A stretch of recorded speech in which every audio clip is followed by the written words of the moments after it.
Hello प्यारे बच्चों, कैसे हैं आप लोग? कैसी चल रही है आपकी पढ़ाई? चलिए आज हम लोग अपने बचे हुए चैप्टर को आगे बढ़ाते हैं और जहाँ से हमने ख़त्म किया था उसी के आगे शुरू करते हैं। तो हमने क्लास 10th का चैप्टर 1 शुरू किया था, केमिकल रिएक्शन एंड इक्वेशन। और इसमें हमने अभी तक क्या पढ़ लिया था? मैंने आपको बता दिया था कि रिएक्शन क्या होती है, फिर केमिकल रिएक्शन और फिजिकल रिएक्शन क्या होती है। फिर मैंने आपको ये भी बता दिया कि अगर हमारा स्कोप है केमिकल रिएक्शन, तो केमिकल रिएक्शन अगर होगी तो क्या क्या होगा, यानी कौन कौन से ऑब्जर्वेशन हमको मिले तो हम बता देंगे कि ये केमिकल रिएक्शन है। इतनी चीजें हमने पढ़ ली थी। अब हम थोड़ा सा और आगे बढ़ेंगे और हम केमिकल इक्वेशन के बारे में जानेंगे, क्योंकि हमारा इस चैप्टर का नाम ही है equation, chemical reaction and equation, यानी chemical reaction and chemical equation. तो केमिकल इक्वेशन के बारे में जानेंगे। चलिए ठीक है। तो केमिकल इक्वेशन के बारे में जानने से पहले मैं आपको पहले कुछ बेसिक चीजें बता देता हूँ। आपने केमिकल इक्वेशन तो नहीं सुना होगा, लेकिन मैथमेटिकल इक्वेशन जरूर सुना होगा। मैथमेटिकल इक्वेशन में आपको एक लिख कर दिखाऊं, जैसे आप कहेंगे कि x+4 इक्वल टू 5, ये एक मैथमेटिकल इक्वेशन है। x+y इक्वल टू 9, ये एक मैथमेटिकल इक्वेशन। मीन्स जो आप हिंदी में या इंग्लिश में बोल रहे हैं उसको मैथ की लैंग्वेज में लिख देना, वही है मैथमेटिकल इक्वेशन। तो अब जो आप बोल रहे हैं, जो रिएक्शंस आप ऐसे लिख रहे हैं, उनको मैथ की लैंग्वेज में लिख देना, उसको हम बोलेंगे मैथमेटिकल इक्वेशन। तो अगर हम उनको केमिस्ट्री की लैंग्वेज में लिख दें तो उनको बोल देंगे केमिकल इक्वेशन। अब हम समझते हैं कि केमिकल इक्वेशन कैसे लिखी जाती है, क्या होता है। ठीक है, तो सबसे पहले हम शुरू करते हैं केमिकल इक्वेशन को समझना। केमिकल इक्वेशन को समझने के लिए हमें बीच के 2-3 टर्म और समझने पड़ेंगे, क्योंकि केमिकल इक्वेशन डायरेक्ट नहीं पहुंच सकते। केमिकल इक्वेशन के लिए हमें 2-3 सीढ़ियां चढ़ के यहाँ पूछना पड़ेगा। पहले एक सीढ़ी चढ़नी पड़ेगी, फिर दूसरी सीढ़ी चढ़नी पड़ेगी, और इसके बाद पहले एक सीढ़ी फिर दूसरी सीढ़ी, और इसके बाद हम केमिकल इक्वेशन तक पहुंचेंगे। तो सबसे पहले हम इस वाली सीढ़ी पर पहुंचते हैं और यहाँ देखते हैं। तो यहाँ पर लिखा हुआ है वर्ड इक्वेशन। वर्ड इक्वेशन को समझते हैं, ये वर्ड इक्वेशन क्या है सबसे पहला, और इसके बाद फिर हम आगे बढ़ते हैं। तो आपकी बुक ने एक बहुत ही पॉपुलर एग्जांपल लिया है जो कई बार पूछा भी गया है आपके बोर्ड्स में, तो वही मैं भी लेता हूँ और उसको समझते हैं। ठीक है, तो सबसे पहले मैं आपको वो एग्जांपल लिखता हूँ। आपको पता है कि अगर मैग्नीशियम रिबन को मैग्नीशियम रिबन को जलाया जाए, जलाने का मैंने आपको बताया है कि जलाने का मतलब होता है ऑक्सीजन से रिएक्शन। अगर मैग्नीशियम रिबन की ऑक्सीजन से रिएक्शन कराई जाए तो मैग्नीशियम ऑक्साइड मिलता है। तो मैग्नीशियम रिबन की रिएक्शन, मैग्नीशियम रिबन, या मैग्नीशियम मीन्स रिबन है, वो किसी शेप में है, शेप लिखने की जरूरत है। मैग्नीशियम की रिएक्शन जब हमने कराई ऑक्सीजन से, तो हमको मिला क्या? Magnesium oxide. ऑक्साइड, ये जो लिख दिया मैंने, ये अभी हमने इंग्लिश का ही यूज किया है और लिखा है, अपनी बात को एक इक्वेशन के फॉर्म में लिख दी। तो इसको बोला जाएगा वर्ड इक्वेशन। वर्ड इक्वेशन के बारे में पहले कुछ चीजें जान लेते हैं। देखिए, इसमें एक एरो लगा हुआ है और एरो से हमने दो तरफ के साइड सेपरेट कर रखे हैं। एक है ये साइड और एक है साइड ये लेफ्ट साइड है। और लेफ्ट साइड पर रखे होते हैं रिएक्टेंट्स। Reactants, reactants. और रिएक्टेंट्स को हमने देखा कि प्लस से अलग किया गया, यानी मैग्नीशियम प्लस ऑक्सीजन। मीन्स अगर दो या दो से अधिक रिएक्टेंट्स होंगे तो उनको प्लस से हम लिखते चले जाएंगे। अभी आपको बड़ी रिएक्शंस भी दिखेंगी तो उनमें हम क्या करेंगे, प्लस लगाएंगे और 3 लिख देंगे, प्लस लगाएंगे और 4 लिख देंगे। मीन्स प्लस से इनको हम अलग अलग करते चले जाते हैं। तो LHS यानी लेफ्ट हैंड साइड की तरफ हम लिखते हैं रिएक्टेंट्स। राइट हैंड साइड की तरफ क्या लिखा है? आप कहेंगे इसको कहा जाता है प्रोडक्ट। इसको हम बोलते हैं प्रोडक्ट। ये हमारा प्रोडक्ट बन गया। रिएक्टेंट्स ने रिएक्शन की प्रोडक्ट बना दिया, इसको बोलते हैं प्रोडक्ट। और ये बीच में जो एरो है, ये दिखा रहा है डायरेक्शन ऑफ रिएक्शन। ये डायरेक्शन ऑफ रिएक्शन दिखा रहा है। इस एरो से हमें पता चल रहा है कि कौन सी डायरेक्शन में रिएक्शन चल रही है। अगर ये इस तरफ चल रही है तो इस तरफ, अगर इस तरफ लगा होता तो इस तरफ। तो आप देख रहे हैं कि ये है वर्ड इक्वेशन। वर्ड इक्वेशन क्या है? वर्ड्स में हमने लिख दिया जो भी केमिकल रिएक्शन हो रही थी उसको, magnesium plus oxygen gives magnesium oxide. तो वर्ड इक्वेशन का पूरा कंसेप्ट समझ में आ गया आपको कि कैसे हम वर्ड इक्वेशन लिखते हैं। अब वर्ड इक्वेशन से आगे हम चलेंगे एक और स्टेप, और यहां पर हम समझेंगे स्केलेटल इक्वेशन। स्केलेटल इक्वेशन क्या होती है ये हम समझेंगे। तो अब मैं आपको स्केलेटल इक्वेशन के बारे में बताने जा रहा हूं। अब हम लोग पढ़ते हैं।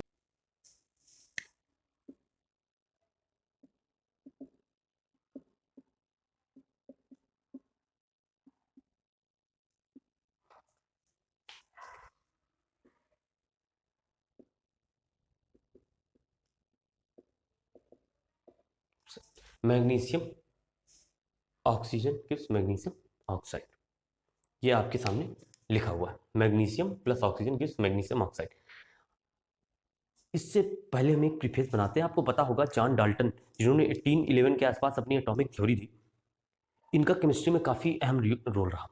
जब नंबर ऑफ एलिमेंट्स हमारे पास बढ़ते गए, नंबर ऑफ एलिमेंट्स का मतलब आप समझते हैं हाइड्रोजन, हीलियम, लिथियम, बेरिलियम, ये सब बढ़ते गए, जब इनका नया नया एलिमेंट्स की इन्वेंशन होती गई, नए नए एलिमेंट्स को डिस्कवर किया जाता रहा, तो हमें ज़रूरत हुई कि हम इनके लिए कुछ सिंबल दें, क्योंकि हम ऐसे बड़ा बड़ा मैग्नीशियम नहीं लिख सकते थे केमिस्ट्री में, तो हमने इनको सिंबल दिया।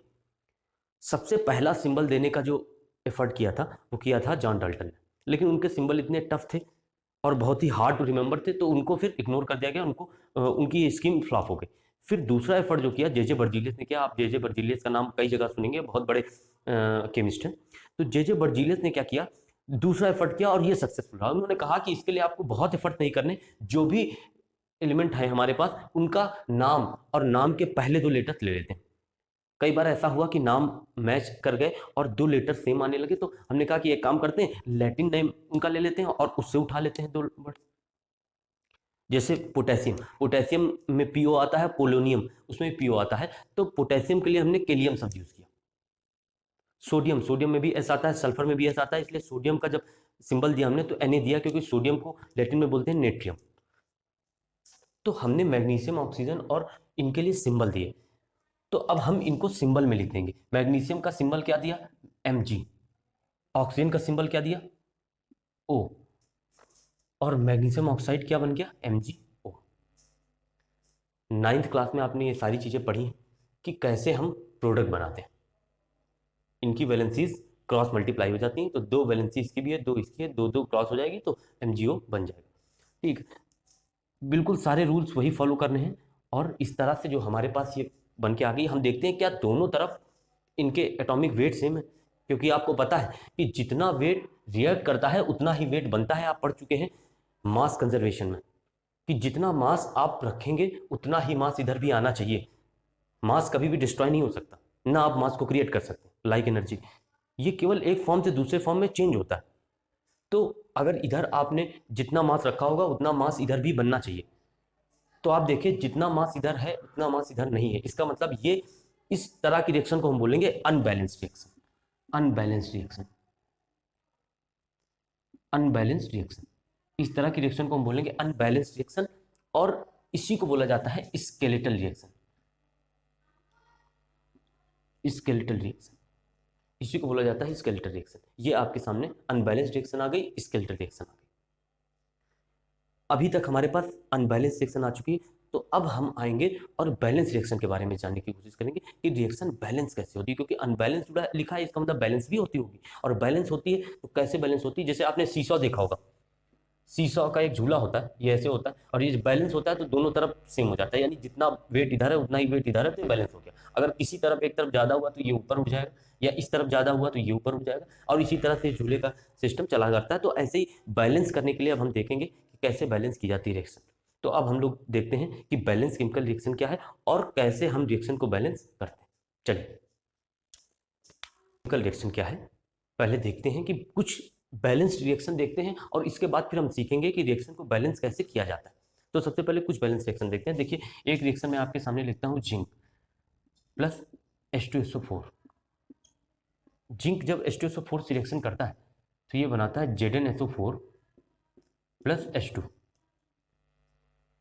अब देखिए, जिंक H2 सब कुछ बैलेंस है, बस इनका फेस लिख देता हूँ। ये सॉलिड है, ये लिक्विड है, ये भी ZnSO4 है, ये लिक्विड है और ये गैस है।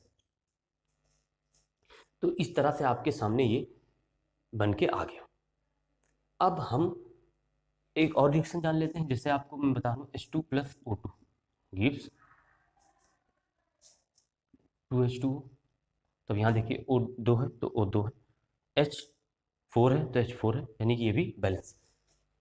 ये जो आगे लगी हुई है नंबर, इससे पूरे में मल्टीप्लाई होता है, यानी H2 है तो इससे मल्टीप्लाई होगा तो 4 हो जाएगा, और O में 2 से मल्टीप्लाई होगा तो 2O हो जाएगा। ठीक है, यहाँ पर देखिए O2 है और H कितना है, 4 है, क्योंकि ये 2 और 2 से मल्टीप्लाई हुआ तो 4। तो इस तरह से आप देख रहे हैं कि ये पूरी तरह से बैलेंस हो गई। अब आपकी बुक में कुछ स्टेप दिए हैं, बहुत ही अच्छे स्टेप हैं, मुझे लगता है वो स्टेप बहुत ही ज़रूरी हैं आपको पहले सीखने के लिए, किसी भी रिएक्शन को बैलेंस करने के लिए। तो सबसे पहले हम उन स्टेप पर चर्चा करते हैं, उसके बाद कुछ और रिएक्शन जो आपके प्रीवियस ईयर में पूछी गई हैं उनको डिस्कस करेंगे, तो आपका पूरा कंसेप्ट क्लियर हो जाएगा। तो अब हम जानने वाले हैं कि रिएक्शन को बैलेंस करने के कौन कौन से स्टेप होते हैं। इसके लिए हम एक एग्जाम्पल लेते हैं और रस्टिंग ऑफ आयरन का एग्जाम्पल लेते हैं कि आयरन में रस्ट कैसे लगती है, और इसके बाद उसी एग्जाम्पल को हम बैलेंस करेंगे आपके सामने। तो अब हम शुरू करते हैं। केमिकल रिएक्शन को बैलेंस करना सीखते हैं। तो रस्टिंग ऑफ आयरन की मैं पहले आपके सामने रिएक्शन लिखता हूँ। आयरन का सिंबल होता है Fe, फेरम बोलते हैं इसको। ये H2O से रिएक्शन करता है एटमॉस्फेयर की नमी से, और Fe3O4 बनाता है, Fe3O4 बनाएगा और H2 बनाएगा। ये हमारे सामने स्केलेटल रिएक्शन लिखी हुई है, ये स्केलेटल रिएक्शन लिखी हुई है हमारे। अब इस स्केलेटल रिएक्शन को हमें बैलेंस रिएक्शन में बदलना है, बैलेंस रिएक्शन बनानी है इसको, ये अनबैलेंस रिएक्शन है। तो हम इसे कई स्टेप में करेंगे और एक एक स्टेप आप ध्यान से सुनिएगा, इसके बाद आप खुद कोई भी रिएक्शन को बैलेंस कर पाएंगे बहुत ही आसानी से। तो सबसे पहले हम स्टेप 1 लिखते हैं और जानते हैं कि स्टेप 1 में क्या करना है। देखिए स्टेप 1 में हमें क्या करना है, ये जो स्केलेटल रिएक्शन लिखी हुई है इसमें एक एक एलिमेंट को रिकॉग्नाइज कर लेना है, एक एक एलिमेंट को अलग अलग छांट लेना है कि कैसे कौन कौन है। तो आप देखेंगे इसमें क्या क्या है। पहले हम इसमें बॉक्स बना देते हैं ताकि एक एक कंपाउंड अलग हो जाए। देखिए कंपाउंड, एलिमेंट, एटम ये सब अलग अलग आपको पढ़ाया गया होगा। ये Fe ये एक एटम है, H2O एक कंपाउंड है, ठीक है। तो इनको हमने अलग अलग कर लिया है। अब हम देख लेते हैं इसमें क्या क्या है, ठीक है। और इसके बाद फिर इनको काउंट भी कर लेंगे कि लेफ्ट हैंड साइड पर कितना है और राइट हैंड साइड पर कितना है। तो आपने देखा कि इसमें Fe है, सबसे पहले दिख गया, फिर H है, और फिर कितना है, O है। यानी कि आयरन है, हाइड्रोजन है और ऑक्सीजन, ये तीन ही एलिमेंट है हमारे साथ। अब देख लेते हैं कि LHS में कितना है और RHS में कितना है। तो LHS में Fe कितना है 1, H कितना है 2 है, और O कितना है 1। RHS में Fe कितना है 3 है, O कितना है, O 4 है, और H कितना है 2 है। लिख लिया हमने। अब ये सबसे अच्छा होता है कि हम उस नंबर से, यानी उस एटम को बैलेंस करना शुरू करें जो सबसे ज़्यादा है। जैसे यहाँ पर देखिए ऑक्सीजन सबसे ज़्यादा है, तो हम ऑक्सीजन से शुरू करेंगे, सबसे अच्छा रहेगा। इसके अलावा भी आप शुरू कर सकते हैं, लेकिन अभी हम ऑक्सीजन से ही शुरू करेंगे। इसके बाद मैं बताऊंगा कि और कैसे कैसे हम कर सकते हैं, अभी कई एग्जाम्पल हम करेंगे, मैं इसको स्टेप वाइज कराऊंगा, इसके बाद कई एग्जाम्पल करेंगे तो उसमें हम इसके अलावा भी मेथड को फॉलो करेंगे। तो सबसे पहले हम ऑक्सीजन को ले लेते हैं और ऑक्सीजन को बैलेंस करते हैं। तो हम स्टेप 2 में अब ऑक्सीजन को बैलेंस करेंगे। हमारी जो स्टेप 2 होगी वो होगी ऑक्सीजन को बैलेंस करना। ऑक्सीजन को बैलेंस करेंगे दोनों तरफ। तो आप देखिए यहाँ पर ऑक्सीजन है 4, यहाँ पर है 1, आपने लिख लिया 4 और 1। ऑक्सीजन इधर किस में है, H2O में, इधर किस में है, Fe3O4 में। यहाँ पर 4 है, यहाँ अगर हम यहाँ पर 4 से मल्टीप्लाई कर दें, यहाँ पर 4 से मल्टीप्लाई कर दें तो ये ऑक्सीजन 4 हो जाएगा, ये 4 और ये 4 ऑक्सीजन बराबर। तो इस तरह से ये बैलेंस हो जाएगा, स्टेप 2 हमारा कंप्लीट हो जाएगा। लेकिन जब आप ऑक्सीजन बैलेंस करते हैं, मैंने अभी आपको बताया कि जो नंबर आगे मल्टीप्लाई की जाती है, हम कभी यहाँ नहीं मल्टीप्लाई कर सकते बैलेंसिंग में, हमेशा आगे ही करेंगे। आप देखेंगे जितने भी एग्जाम्पल मैं कराऊंगा हमेशा यहाँ छिड़खानी कर सकते हैं, यहाँ नहीं कर सकते कुछ, हमेशा यहाँ पर होगी हमारी जो भी कारस्तानी होगी। तो 4 से मल्टीप्लाई किया तो वो 4 हो गया। लेकिन अभी देखिए आप, हाइड्रोजन यहाँ पर केवल 2 है और इधर भी 2 था, ये बैलेंस था। लेकिन अब आपने इधर 4 से मल्टीप्लाई कर दिया तो ये हो गया 8। तो अब हम नेक्स्ट स्टेप में हाइड्रोजन को भी बैलेंस कर लेंगे। तो हमारी जो नेक्स्ट स्टेप आएगी स्टेप 3। स्टेप 3 में हम हाइड्रोजन को भी बैलेंस करेंगे। हाइड्रोजन को कैसे बैलेंस किया जाए, आपको पता है हाइड्रोजन लिखा हुआ है इधर किसमें, H2O में, और इधर लिखा हुआ है H2। इधर 4 से मल्टीप्लाई हो चुका है और इधर क्या है, केवल H2 है, तो इधर भी 4 से ही मल्टीप्लाई कर दो, क्योंकि 4 2 जा 8 यहाँ है, तो 4 2 जा 8 यहाँ भी हो जाएगा और काम हमारा बन जाएगा। बस इससे ज़्यादा तो कुछ करना नहीं है, इसमें बहुत ज़्यादा रॉकेट साइंस नहीं है, बहुत ही ईजी है। 4 2 जा 8, 4 2 जा 8, यानी हाइड्रोजन भी बैलेंस हो गया। अब हमारे दोनों एलिमेंट बैलेंस हो चुका है, हाइड्रोजन भी बैलेंस, ऑक्सीजन भी बैलेंस। अब स्टेप 4 में हम Fe को भी बैलेंस कर लेते हैं। स्टेप 4 और स्टेप 4 में हम क्या करते हैं, Fe को भी बैलेंस कर लेते हैं। तो अब देखिए हमारे पास Fe लिखा हुआ है इधर, और इधर क्या लिखा हुआ है, Fe3O4। तो यहाँ पर Fe कितना है, यहाँ 1, यहाँ 3, हमने पहले ही लिख लिया। इसका मतलब इधर बस 3 से मल्टीप्लाई करो और आपका काम हो जाएगा। अगर आपको इधर करना होता तो वो भी डिस्टर्ब होता, लेकिन आपने इधर किया है तो कुछ भी डिस्टर्बेंस नहीं आया, यानी अब तीनों चीज़ें बैलेंस हो चुकी हैं। तो अब क्या करना है, अब इन तीनों को एक बार लिख लेना है एक साथ, एक पूरी कंप्लीट रिएक्शन बना लेनी। तो अभी इतना आपने नोट कर लिया होगा, मैं इसे रब करता हूँ और नेक्स्ट स्लाइड में हम लोग इसके आगे की चीज़ें जानते हैं।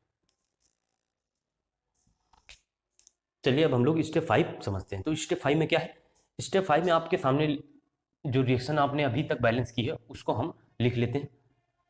जो रिएक्शन अभी तक आपने बैलेंस की है उसको हम लिख लेते हैं।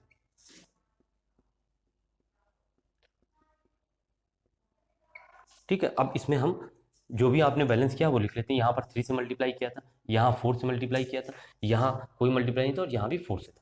अब एक बार क्या करते हैं, इनको काउंट कर लेते हैं स्टेप 5 में कि क्या ये बैलेंस हो चुके हैं। तो 3 Fe है, यहाँ पर भी 3 Fe है, Fe बैलेंस। H 4 टू जा 8H है, 4 टू जा 8H है, ये भी बैलेंस।